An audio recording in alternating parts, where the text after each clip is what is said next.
¿Cuáles fueron las razones del antipositivismo en América Latina a inicios del pasado siglo XX?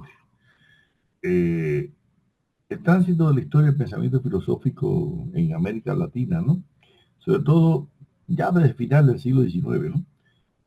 Que predominaba el positivismo. Me parece el positivismo sui generis que hemos hablado en videos anteriores, ¿no? Porque no era un positivismo al pie de la letra como lo concebió Comte o Spencer, sino con algunas modificaciones, pero produjo una reacción, ¿no? En una joven generación que se había formado en el positivismo a fines del XIX, pero que empezaron a ver algunas limitaciones que no le agradaban, ¿no? Del positivismo.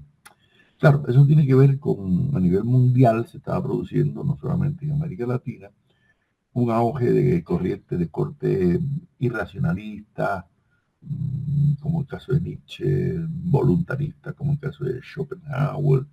También la filosofía religiosa comenzaba a tomar fuerza, de nuevo el neotomismo, ¿no? Después de la encíclica de Aeternis Patris de León XIII, allá por un final del XIX, y empezaron a tomar fuerza filosofías, no solamente también otras variantes del positivismo, como el pragmatismo, el utilitarismo, el neopositivismo también, y luego aparecería la fenomenología, ¿no? El existencialismo. Entonces, frente a ese ambiente internacional, ¿no?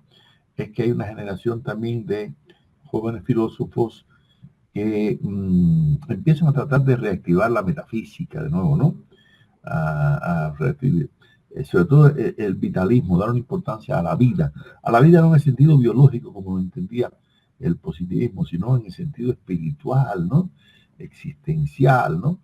Entonces, van a criticar mucho que el positivismo pues trataba de encerrar al hombre solamente en aspecto científico, en aspecto empírico y racional, ¿no? Y no le veía los factores emotivos, valorativos, éticos, estéticos, ¿no? Que forman parte, ¿no? De la condición humana, de esa contradictoria condición humana de que hemos hablado, ¿no? Y también en el terreno de la ciencia, ellos decían que no era suficiente el tema de la explicación, la descripción, la predicción, sino también el positivismo no entraba en la determinación axiológica, ¿no? En la valoración, en la hermenéutica, en la interpretación, ¿no? En la comprensión. Esos nuevos elementos epistémicos van a tomar cada vez más fuerza, ¿no? Y entonces, claro, hay una herencia que viene del romanticismo como filosofía, no solamente como corriente literaria, desde ya mediados del siglo XIX, ¿no? Y entonces, mientras que el positivismo era muy empírico, ¿no? Y trataba de buscar todo en el mundo exterior y la copia y el reflejo, el romanticismo no. El romanticismo va a darle más fuerza a lo interior, ¿no? Al sentimiento, a la intuición, a buscar lo interno, ¿no? Y entonces esa herencia intuicionista, romántica, va a aparecer ahora con fuerza a principios del siglo XX, ¿no? Entonces, ¿esto qué da lugar? Bueno, pues que incluso algunos filósofos como positivistas, como Enrique José Barona, ¿no? Empieza a ceder, ¿no? Y a reconocer, ¿no? Que hay otras dimensiones de la espiritualidad humana, ¿no? También José Ingeniero allá en Argentina, pero sobre todo en México se forma un grupo de intelectuales a principios, en épocas todavía de la dictadura de Porfirio Díaz, ¿no? Que había una fuerza, un grupo llamado científicos, que eran los positivistas, ¿no? Entonces, de ahí se desprenden unos jóvenes como José Vasconcelos, que va a jugar un papel importantísimo en la filosofía mexicana de la primera mitad del siglo XX, Antonio Caso, que es un filósofo católico, pero muy personalista, muy vinculado también, ¿no? A la filosofía de corte racionalista. El dominicano Pedro Enrique Ureña, todos ellos los vamos a ver en futuros videos, cada uno, no separado, porque cada uno dejaron una obra filosófica, intelectual, cultural, muy significativa, ¿no? El uruguayo José Enrique Rodó, que también va, o el argentino Alejandro Korn, el peruano Alejandro Deutra, el uruguayo Carlos Juan Ferreira, los brasileños, bueno, Raimundo de Farías Brito, entre otros, o el chileno Enrique Molina. Toda esa es una generación, ¿no? Que va a vivir casi toda la primera mitad del siglo XX y que van a dejar una huella extraordinaria, ¿no? En las generaciones a partir de los 40, después Leopoldo Sea, Arturo de Roy, que veremos más adelante en videos posteriores. Lo cierto es que aquella generación, ¿no?, que se había educado en el pensamiento positivista, empezó una autocrítica del positivismo. Empezaron a llamarse a sí mismos neoidealistas, ¿no? Se llamaban a sí mismos vitalistas, ¿no?, o historicistas. Bueno, ¿por qué? Porque también el historicismo va a tener una fuerte, ¿no? Ahora, hay una característica de esta reacción, porque la reacción se puso también en Europa y se puso en Estados Unidos, pero yo creo que hay una característica que hace que esta reacción antipositivista sea un poco sui generis también, igual que el positivismo, yo digo que es sui generis en el caso de América Latina. ¿Por qué? Porque no tuvo una postura así de anatemizar totalmente el positivismo, ¿no?, de rechazar todo. No, al contrario, fueron muy honestos, fueron muy justipreciadores, ¿no? O sea, destacaron lo bueno que habían aprendido, por así decirlo, ¿no?, del positivismo, aunque le reconocían sus limitaciones. Por ejemplo, el uruguayo José Enrique Rodó, que luego lo veremos en un video particular, decía, cito, yo pertenezco con todo mi alma a la gran reacción que le da carácter y sentido a la evolución del pensamiento de las postrimerías de este siglo XIX, ¿no? La reacción que, partiendo del naturalismo literario y del positivismo filosófico, los conduce sin desvirtuarlo en lo que tienen de fecundos a disolverse en concepciones más altas. Fin de la cita. Ellos consideraban que en realidad no es que rechazaran totalmente el positivismo, sino que iban a llevar la filosofía a un nivel más alto, ¿no?, a una comprensión, ¿no? Porque pensaban que ese positivismo, sobre todo de corte anglosajón, estimulaba mucho el utilitarismo, el pragmatismo, el individualismo, y traía muchas cosas, y además por ahí se va a desprender cierta crítica incluso del capitalismo, porque lo más interesante es que esta reflexión antipositivista va a criticarlo por el plano social, ¿no? Muchos aspectos, y aunque no son socialistas, ni mucho menos, sin embargo coinciden en que el positivismo en cierta medida es una apología, ¿no?, a la sociedad liberal capitalista, y esa sociedad es injusta, ¿no?, y esa sociedad estimula la explotación de los sectores obreros, y por eso ellos van a tomar distancia también, ¿no?, en cierta medida. Entonces, esa oleada intelectual antipositivista que sacudió toda la vida, y además no pensó solamente la filosofía, la literatura, la plástica, el arte, la música, en todo, ¿no? Realmente jugó, yo pienso, un papel importante. Tal vez podríamos decir que son positivistas vergonzantes, ¿no? O sea, en el sentido que se avergüenzan de haber sido positivistas, pero no es tanto así, como, ¿no?, sino es un reconocimiento de que aquella otra filosofía, la positivista, ya no les servía. Rodó, por ejemplo, también decía, otro de los rasgos fisionómicos del pensamiento hispanoamericano en el momento presente es la vigorosa manifestación del sentido idealista de la vida, la frecuente presencia en lo que se piensa y escribe de fines espirituales, el interés consagrado a la faz no material ni utilitaria de la civilización. Fin de la cita. ¿Ven?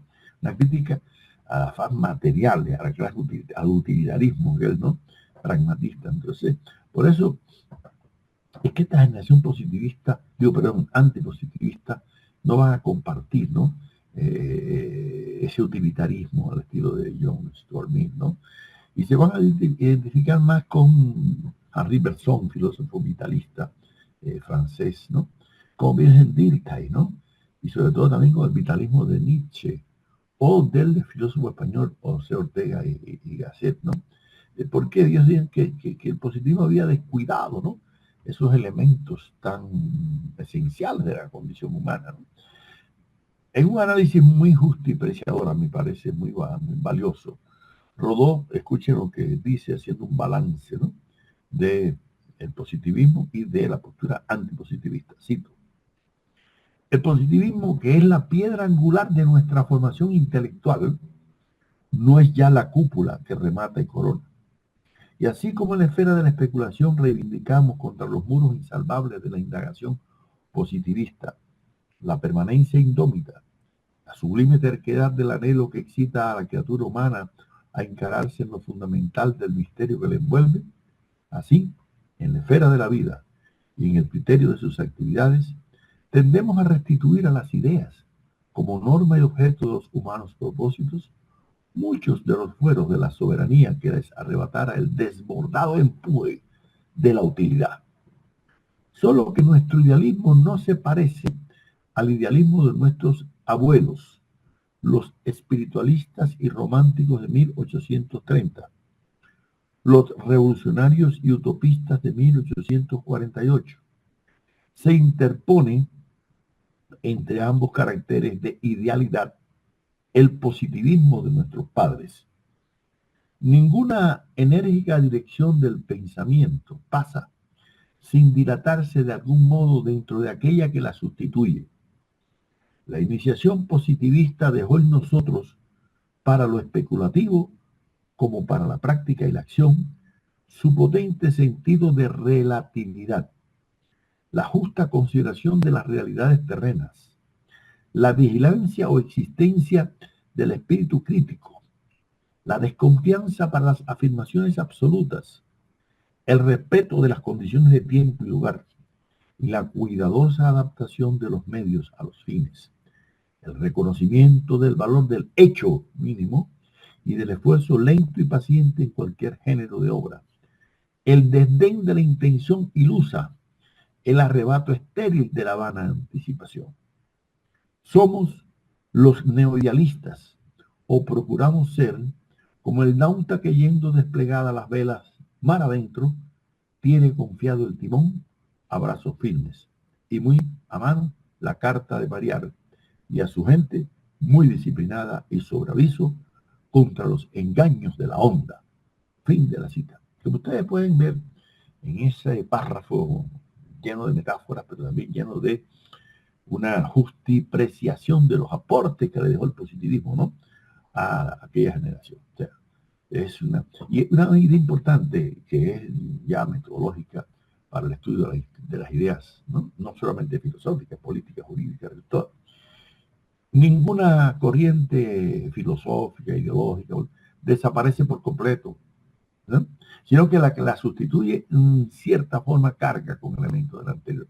Y eso es lo que pasa con la reacción antipositivista. Ellos no pueden renegar en absoluto, ¿no?, de todo. Y destacan lo que han aprendido, en este caso, ¿no?, del positivismo, destacan, ¿no? Ahora, ven al positivismo como una filosofía, vamos a decir, insuficiente. Insuficiente, no logró una adecuada comprensión de la condición humana, ¿no? Y por eso ellos quieren una nueva filosofía, que no se parece a lo de los abuelos, ni tampoco a sus padres, a las generaciones anteriores, ¿no? Pero, ante todo, son muy cuidadosos. Por ejemplo, Alejandro Kohl, que es un médico filósofo, que vamos a ver luego en otro video, él decía, el positivismo solo puede ser batido en su propio terreno. Es menester reconocerle la verdad relativa, que es su fuerza, y superarla en una concepción más alta. No hemos de borrar de la historia del pensamiento humano toda la segunda mitad del siglo XIX. Tenemos que aceptarla como un momento necesario en la evolución filosófica. Deficiente, unilateral, monstruoso, pero explicable en su desarrollo genético, como un corolario del apogeo de las ciencias naturales. La simple negación desconoce su raigambre histórica y el argumento ontológico no la alcanza. Fin de la cita. ¿Ven?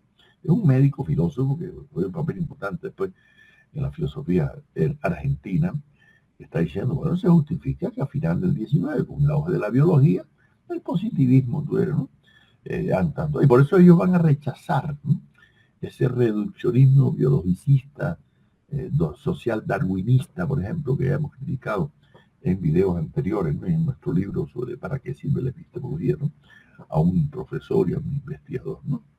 Entonces van a criticar que el positivismo prácticamente constituye una especie de religión de la ciencia, ¿no?, como decía Karl Popper, ¿no?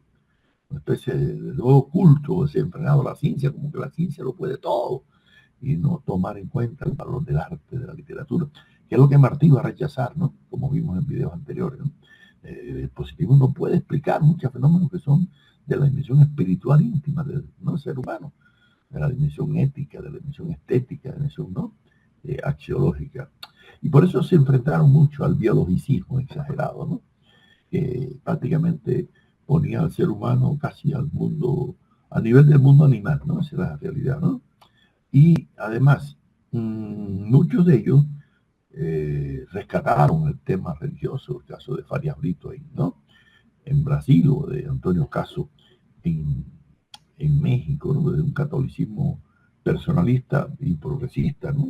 Jugó un papel muy avanzado en la crítica, por ejemplo, al tecnologismo desenfrenado, ¿no? En este caso, como veremos también en Caso, valga la redundancia, por el apellido, ¿no? Es decir, las llamadas ciencias del espíritu, que hacían su debut, luego se llamarían ciencias sociales, se enfrentarían al logicismo empirista, sobre todo también de los neopositivistas, ¿no?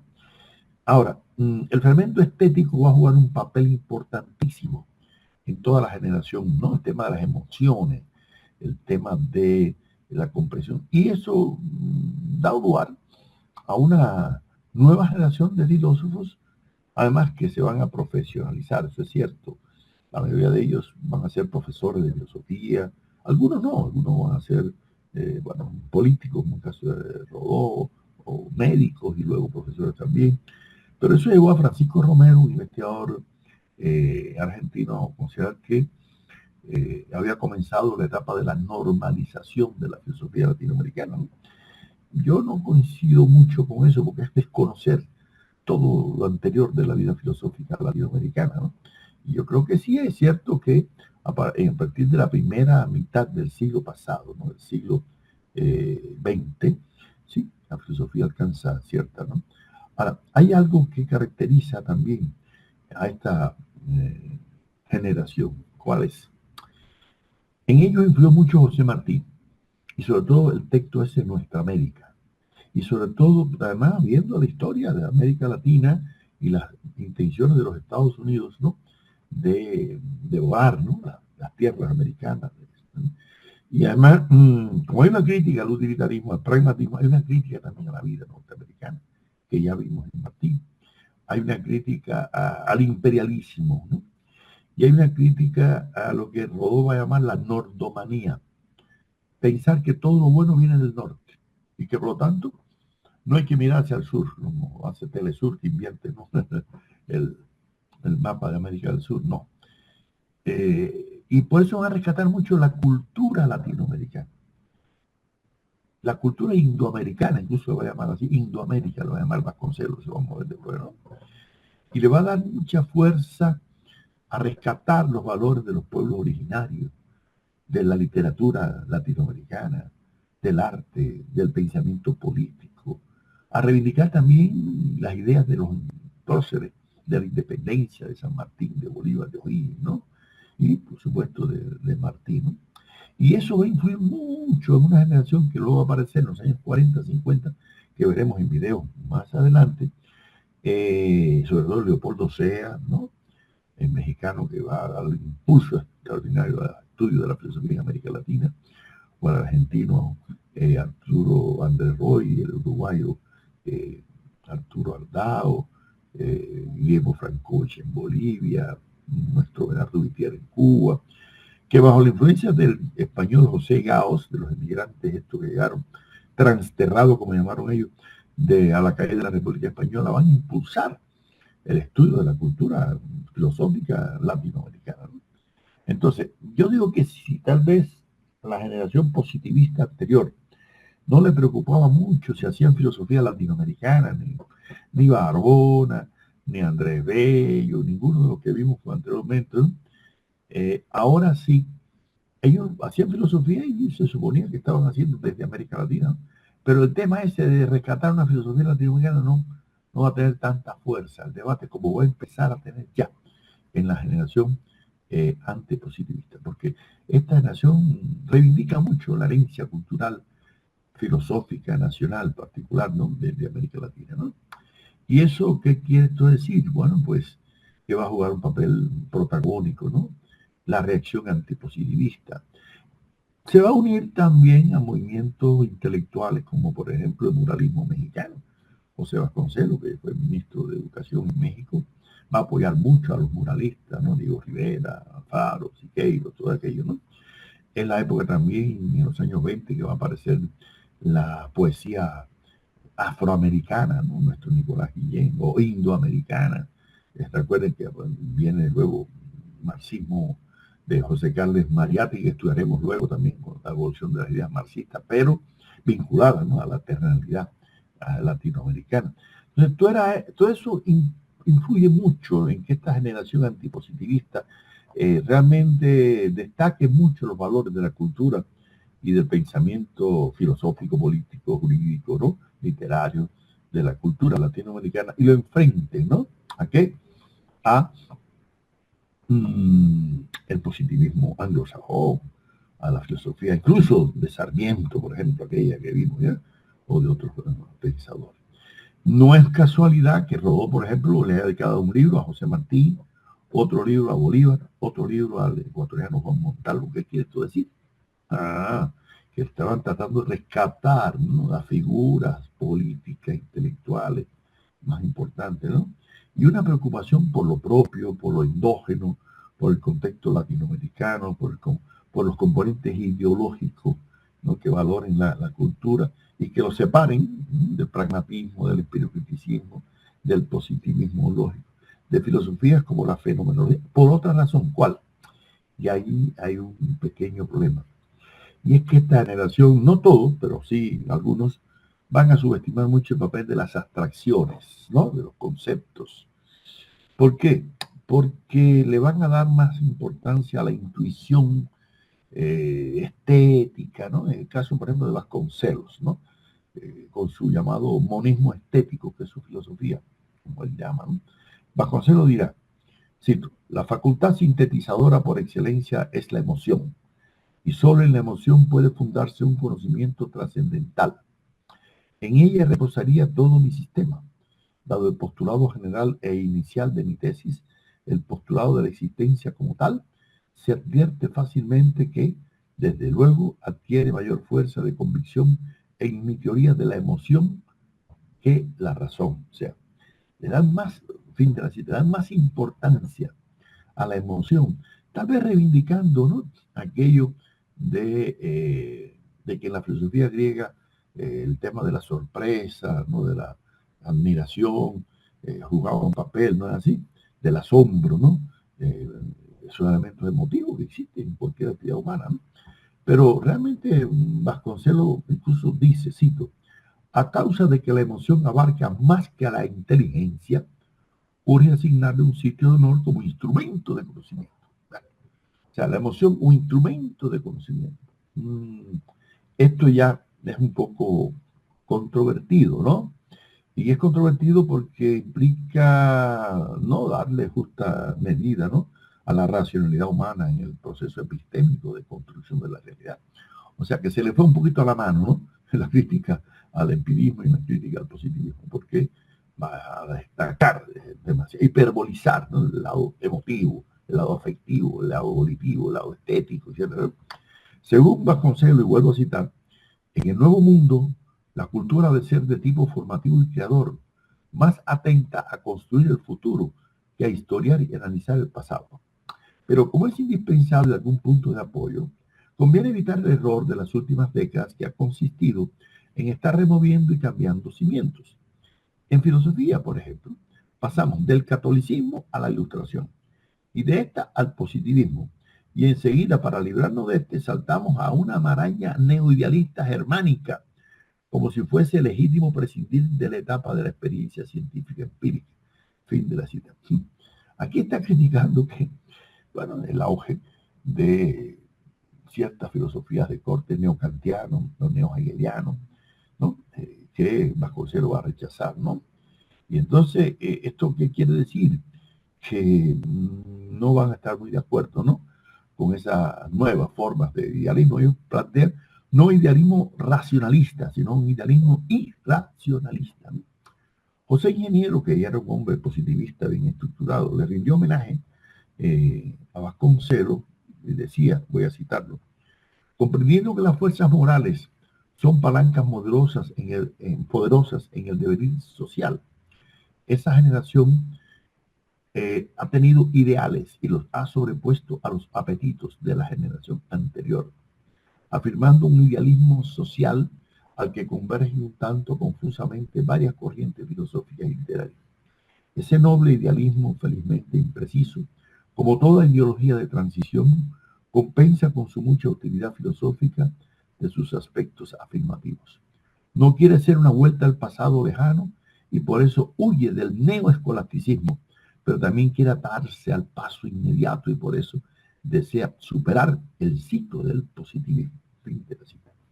Aquí Vasconcelos hace un análisis, yo creo, bastante acertado, ¿no? De esa nueva generación, ¿no? En que critica al positivismo, pero no quiere caer, ¿no? En otros tipos de cientificismos que aparecen como el neopositivismo, ¿no? En particular, ¿no? Y además trata de darle mucha importancia al tema de la moral, no olvide que ya vimos a Ingeniero en un video anterior, que para él las fuerzas morales, así se llama nuestro libro, ¿no? El papel de la moral, ¿no? Es importante, ¿no? Y por eso es interesante ver cómo, por ejemplo, en el caso de Vasconcelos, ¿no? Que va a criticar, ¿no? Las limitaciones del racionalismo, pero también del materialismo en general y del marxismo en particular, que ya comenzaban a tener, ¿no? Representantes en México y en América Latina. Y miren lo que dice Vasconcelos. Cito, se salió del positivismo, ¿pero qué? Por desgracia se han caído en otros dos extremos igualmente funestos en la reacción ciega hacia el pasado por una parte y por la otra por la parte de las izquierdas, en un materialismo social que es reflejo del materialismo económico y filosófico de la mayor de las escuelas socialistas europeas y norteamericanas. Como en el fondo de este materialismo hay más que irreligiosidad fundamental, desencanto por la ineficacia práctica de las anteriores creencias, no es de extrañar que con él conviva un idealismo que los ingenuos más bien informados tratan de encauzar en forma en que no contradiga, sino que refuerce el movimiento de liberación de los oprimidos. Fin de la cita. Miren, en primer lugar, aquí Vasconcelos está criticando el hecho de que haya un fortalecimiento del materialismo filosófico y del marxismo. Luego veremos que critica mucho el marxismo, es un hombre de derecha, claramente. Pero también reivindica la religiosidad, no el clericalismo, la religiosidad como un interior. Pero hay algo muy interesante. Movimiento de liberación de los oprimidos. Ya en el año 25 vamos a ver a Vasconcelos hablando de una especie de filosofía de la liberación. 1925, en la Universidad de La Habana, cosa interesante, ¿no? Y además, importante es que en esa reacción antipositivista vamos a encontrar poco a poco una identificación con los sectores populares, con las demandas de los pueblos latinoamericanos, ¿no? En que hay que buscar alternativas críticas al capitalismo. Lo vamos a ver en el argentino Alejandro Korn, que hace un homenaje a Marx y a Hegel también en 1933, ¿no?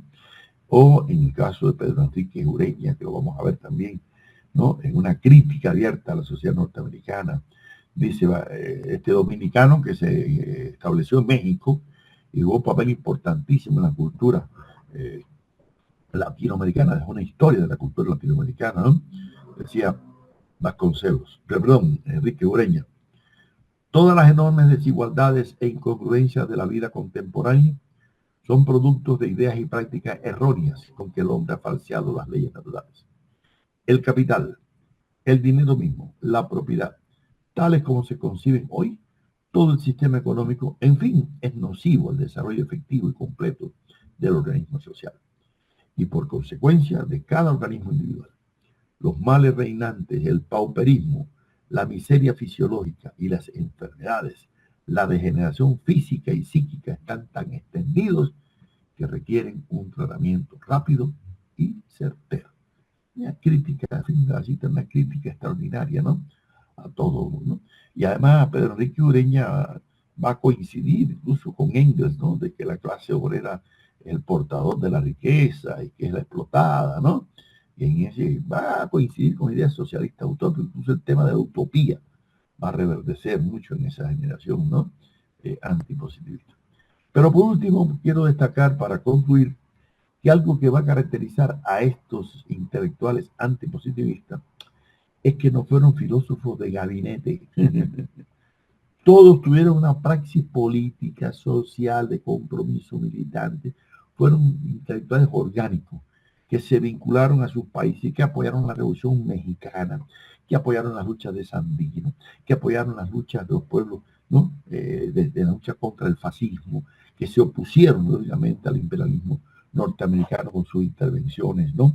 En América Latina, que continuaron en la primera mitad del siglo XX. Por eso, yo creo que esta generación antipositivista que vamos a comenzar a estudiar ahora en cada uno de sus principales representantes en los próximos videos, dejaron una huella imborrable en la cultura filosófica y en la cultura general de América Latina, y en cierta medida somos herederos también, ¿no?, de esa generación antipositivista.